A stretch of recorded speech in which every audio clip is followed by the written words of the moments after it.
दोस्तों, आज की वीडियो में हम आपको बताएंगे कि बाबा साहब ने क्यों हिंदू धर्म को छोड़ दिया था। आखिर क्या वजह थी जिसके कारण बाबा साहब मजबूर हो गए थे अपना धर्म छोड़ने को।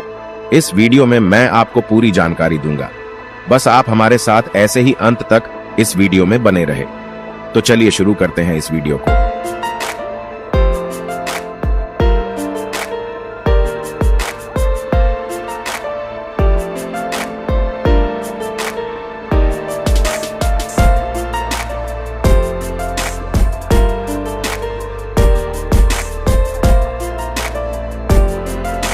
भारत रत्न डॉक्टर बाबा साहब अंबेडकर ने भारत का संविधान ही नहीं रचा, बल्कि उन्होंने विश्व पटल पर कई कीर्तिमान भी स्थापित किए हैं, इतिहास रचा है और दुनिया को बुद्धत्व की राह पर ले चले हैं।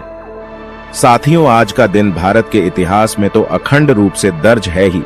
इसके अलावा भी ये दिन विश्व पटल पर भारत की वर्ण व्यवस्था, वादी, जातिवादी, विषमतावादी और पखंडवादी संस्कृति की पोल भी खोलता है। आप शायद कुछ कंफ्यूज में पड़ गए होंगे, आखिर मैं किस दिन का जिक्र यहां करने वाला हूं।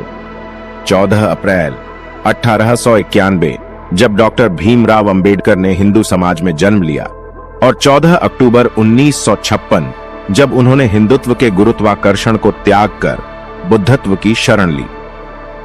दुनिया में शायद बहुत कम ऐसे लोग होंगे जिन्होंने अपनी कही हुई हर बात को जीते जी सच साबित करके दिखा दिया।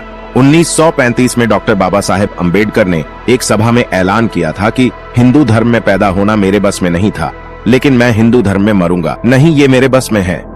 21 साल पहले किया गया वादा उन्होंने आखिरकार 14 अक्टूबर 1956 को पूरा किया, जब उन्होंने 5 लाख अनुयायियों के साथ नागपुर में बौद्ध धर्म ग्रहण किया।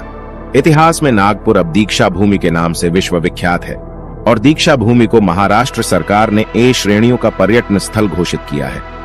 हर वर्ष दीक्षा भूमि में लाखों देशी विदेशी लोग दर्शन करने आते हैं। हर वर्ष यहां हजारों की संख्या में दलित, वंचित, पिछड़े वर्ग के लोग बौद्ध धर्म की दीक्षा लेते हैं। डॉक्टर बाबा साहेब आंबेडकर ने हिंदू धर्म क्यों छोड़ा, आइए जानते हैं। आज तक विश्लेषकों, लेखकों, साहित्यकारों और कई आलोचकों में यह बहस का मुद्दा बना हुआ है कि आखिर डॉक्टर बाबा साहेब अंबेडकर ने हिंदू धर्म क्यों छोड़ा, या डॉक्टर अंबेडकर बौद्ध क्यों हुए, डॉक्टर अंबेडकर ने बौद्ध धर्म क्यों अपनाया आदि।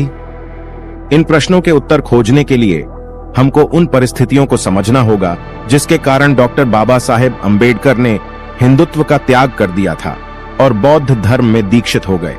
बाबा साहब अंबेडकर ने स्कूल से ही झेला जातिवाद का दंश। दलित वर्ग की वजह से भीमराव को कक्षा में सबसे अलग बैठना पड़ता था। यही नहीं, अपने बैठने का आसन भी वह अपने घर से स्कूल लेकर जाते थे। उन्हें स्कूल में प्यास लगती तो पानी भी नहीं पीने दिया जाता था।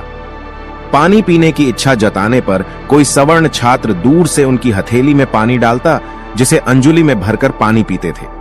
एक बार अंबेडकर जी ने गलती से सार्वजनिक प्याऊ से पानी पी लिया, जिसके कारण अंबेडकर को बुरी तरह से पीटा गया था। अंबेडकर को स्कूल में सवर्ण हिंदू विद्यार्थियों से बहुत दूर बैठना पड़ता था। सवर्ण हिंदू विद्यार्थियों के बेंच या डेस्क पर बैठना भीम के लिए मना था। भीम और उसके भाई आनंद राव को जमीन पर बैठकर पढ़ना पड़ता था। बाबा साहब अंबेडकर के नाई ने बाल तक नहीं काटे थे। जब बाबा साहब के पिता रामजी सूबेदार सेना में नौकरी कर रहे थे, उस समय भीम का जन्म हुआ था।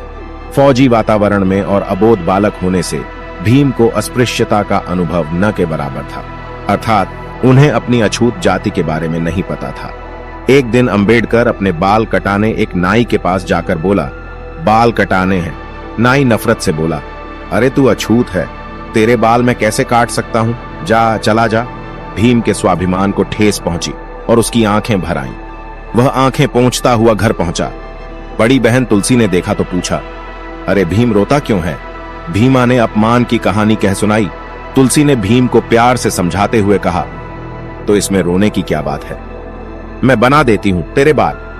सातारा में तुलसी ही भीम और आनंद राव की हजामत बना दिया करती थी। जब आंबेडकर को स्कूल की क्लास में किया गया, बहुत ही अपमानित। डॉक्टर बाबा साहेब अंबेडकर को मुंबई के एलिफिंसन सरकारी स्कूल में भी जातिगत संबोधन को सुनकर अपमानित होना पड़ा था। बात यह थी कि एक अध्यापक ने भीम को बोर्ड में लिखे सवाल को हल करने के लिए क्या बुलाया। कई छात्र हो हल्ला मचाने लगे कि भीम के बोर्ड पास पहुंचते ही उनका धर्म खराब हो जाएगा। उसका कारण इस था कि बोर्ड जिस तख्त पर रखा गया था, उस बोर्ड के पीछे पर कई छात्रों के टिफिन रखे हुए थे।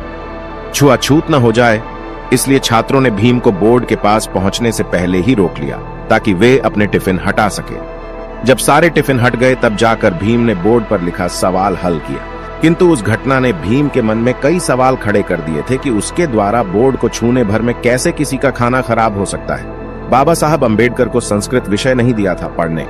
यह एक तरह से विडंबना ही कही जाएगी कि आनंदराव व बाबा साहेब अंबेडकर ने द्वितीय भाषा के रूप में संस्कृत पढ़ना चाहा, किंतु उनकी इस मंशा पर पानी सिर्फ इसलिए फिर गया कि संस्कृत के अध्यापक ने उन्हें संस्कृत पढ़ाने से यह कहकर इनकार कर दिया कि वे अछूत बालकों को संस्कृत नहीं पढ़ाएंगे। दोनों भाई मन महसूस कर रह गए। तब द्वितीय भाषा के रूप में उन्हें संस्कृत की बजाय फारसी विषय का चुनाव करना पड़ा था, किंतु डॉक्टर बाबा साहेब अंबेडकर ने अपनी दिलचस्पी बराबर बनाए रखी और आगे चलकर स्वाध्याय से संस्कृत का ज्ञान अर्जित किया, जितना वह अपने आप से कोशिश करके कर सकते थे। किंतु अपनी पीड़ा को आगे चलकर उन्होंने इस तरह व्यक्त किया, मुझे संस्कृत भाषा पर अत्यंत अभिमान है और मैं चाहता था कि संस्कृत का अच्छा विद्वान बनूं, परंतु ब्राह्मण अध्यापक के संकुचित दृष्टिकोण से मुझे संस्कृत भाषा से वंचित रह जाना पड़ा। बाबा साहेब ने बड़ौदा बंबई में पिया अपमान का घूंट। मैं दिन भर निवास के लिए स्थान प्राप्त करने की कोशिश करता रहा, परंतु मुझे कहीं भी जगह नहीं मिली। मैं कई मित्रों से मिला, उन्होंने कई बहाने बनाकर मुझे टरका दिया और मैं नहीं सोच पा रहा था कि अब मुझे क्या करना चाहिए। आखिर मैं एक जगह नीचे बैठ गया। मेरा मन उद्विग्न हुआ और मेरी आंखों से आंसू बहने लगे। अंबेडकर बड़ौदा पहुंचे, परंतु निवास के लिए उनको किसी हिंदू अथवा मुस्लिम होटल में जगह न मिल सकी। सब होटलों और भोजनालयों के दरवाजे डॉक्टर आंबेडकर के लिए बंद थे। किराए का कोई मकान भी उनको न मिल सका क्योंकि वह अछूत थे। बड़ौदा के महाराजा और मुख्यमंत्री को सूचित करने पर भी उनके निवास का प्रबंध करने की परवाह नहीं की। हिंदू समाज, हिंदू धर्म और हिंदू संस्कृति से इस प्रकार अपमानित होकर डॉक्टर बाबा साहेब अंबेडकर ने एक पारसी होटल में एक बनावटी पारसी के तौर पर रहने का निश्चय किया। वह अपना ऐदलजी सोहरबजी यह बनावटी नाम धारण करके जहांगीर जी होटल वाला के पारसी होटल में रहने लगे, लेकिन जब पता चला कि वो शूद्र हैं तो उनको वहां से भी अपमानित कर भगा दिया गया। उपरोक्त घटनाओं ने डॉक्टर बाबा साहेब अंबेडकर को हिंदुत्व के जाल से पलायन करने के लिए मजबूर ही नहीं वरन आक्रोशित भी कर दिया था। विश्व का एक ऐसा व्यक्ति जिसको कोलंबिया यूनिवर्सिटी ने सिंबल ऑफ नॉलेज से सम्मानित किया, उस विभूति को भारत का हिंदूपन समझ नहीं पाया। ये थी बाबा साहेब के जीवन की सच्चाई और इन्हीं सभी के कारण बाबा साहेब ने अपना धर्म बदला, क्योंकि वो मजबूर हो गए थे। उन्होंने सभी धर्म देख लिए, सभी में कुछ न कुछ कमी नजर आई और इसी वजह से उन्होंने अंत में बौद्ध धर्म अपना लिया था।